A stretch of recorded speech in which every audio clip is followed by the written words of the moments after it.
Saben isuk meripat melek wis tiadang janji. Tagihan bang cicilan motor pratau lagi. Kulo entek beras nipis kompor bekeke. Sirahku mumet urip iki rasane serem.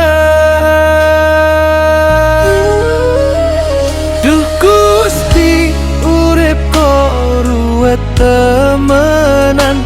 Niat kerja malah dadi bahan rasanan. Bojo muring anak rewel nyaluk jajan. Koyong gowo watu ning pundak abot tenan.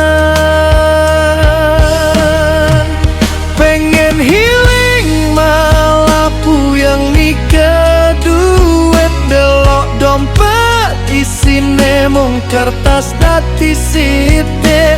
Nanging piye maneh kabeh kudu dilakoni.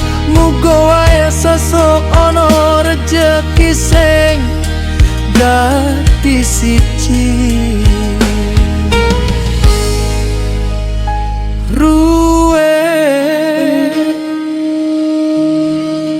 pancen ruwet, penting sabar ben ra dadi edan.